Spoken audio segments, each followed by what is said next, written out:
Love Ambition Talk numéro 1, apprendre à s'aimer, Lego.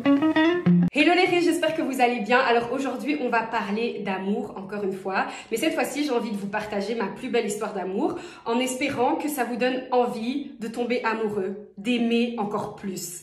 Donc, il y a quelques années, je me suis rendu compte que je m'aimais pas assez. Je restais dans des situations, dans des relations qui détruisaient mon âme et je voulais pas m'en séparer parce que j'avais peur d'avoir le cœur brisé.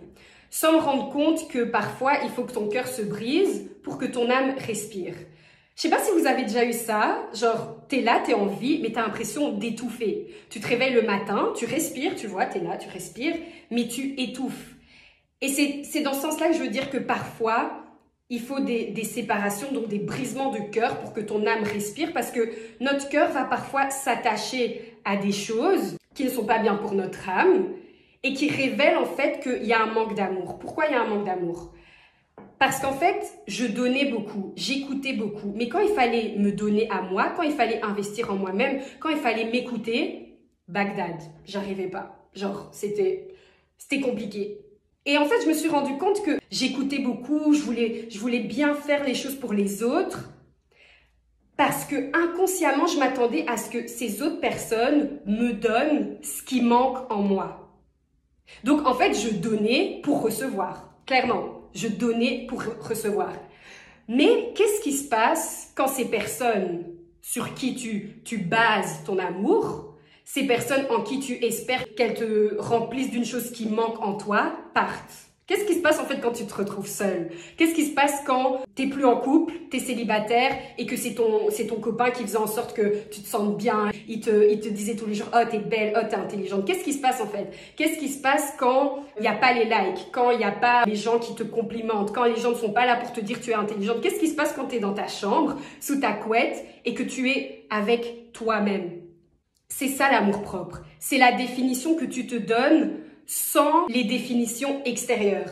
C'est la définition qui vient de toi en fait. C'est la définition que tu te donnes sans les remarques, sans les critiques, sans les compliments même des gens qui t'entourent. C'est ça l'amour propre. Et je m'en suis vraiment rendu compte il y a quelques années. Je me suis dit non en fait, pour que je puisse aimer les autres sainement, il faut que je commence par m'aimer en fait. Il faut que j'arrive à prendre soin de moi. Il faut que premièrement, j'investisse en la personne que je suis. Mais comment investir dans quelque chose dont tu ne connais pas la valeur? Tu vois? Et comment on connaît sa valeur? C'est en découvrant son identité. Moi, comment j'ai découvert mon identité? C'est vraiment en cherchant ma source. Alors peut-être que toi, tu écoutes cette vidéo et tu te dis ouais, identité, source, etc. Moi, je suis pas là pour t'imposer ma source ou mon identité. Je vais juste t'expliquer d'où vient mon identité en espérant que ça te pousse à réfléchir et à chercher ton identité, ta source. Moi, j'ai trouvé mon identité en une chose que je sais qui ne changera jamais. Qu'il pleuve, qu'il neige, qui est Corona, qui est pas Corona, que j'ai 40 ans, que j'ai 50 ans, que j'ai 20 ans, que j'ai 26 ans. Mon identité ne va jamais changer parce qu'elle repose sur la parole de Dieu. Donc, elle repose sur ma foi en Dieu. C'est dans ma foi, c'est en Dieu, une chose qui ne changera jamais, que je trouve mon identité. C'est en étant convaincue, en étant totalement consciente de mon identité en Dieu, que je sais qui je suis et que j'arrive à aimer la personne que je suis de A à Z, avec mes défauts, mes qualités, avec ma joie de vivre, avec mon impulsivité, tout de A à Z. Vous voyez? Donc cette vidéo, c'est pas vraiment une vidéo de conseil, c'est plus un partage. Parce que peut-être vous me voyez et tout, je sais que je suis une personne qui montre la confiance en elle dès qu'elle parle. Je sais que quand je rentre dans une pièce, on me remarque par peut-être ma prestance. Mais cette prestance, cette confiance en moi, cet amour de moi-même que j'ai, elle vient de quelque part et elle vient de mon identité que je trouve dans la parole de Dieu. Tu vois? Maintenant, c'est bien beau. Je connais mon identité, mais dans la vie de tous les jours, ça se passe comment? Parce que tu peux connaître la valeur d'une chose, mais les gens, ils ne le voient pas. Donc, ils vont te critiquer, ils vont te rabaisser, ils vont te manquer de respect, etc., etc. C'est là que vient l'importance, les gars, de savoir filtrer les choses qui viennent à toi. Parce que le plus grand ennemi de ton identité, de ton self-love, c'est les paroles et ce que tu écoutes.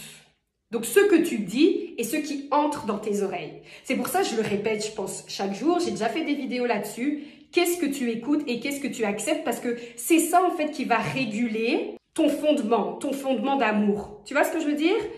Donc, c'est toi, t'es là, t'es bien. Quand t'es dans ta chambre, tu t'aimes, tu sais que t'es une personne intelligente. Dès que tu sors de ta chambre, on commence à dire « Ouais, mais toi, t'es pas intelligente. Ouais, mais toi, tu te prends pour qui? Tu te prends pour qui? » Et que toi, tu acceptes ça, ton amour envers toi, il va faire des vagues, en fait.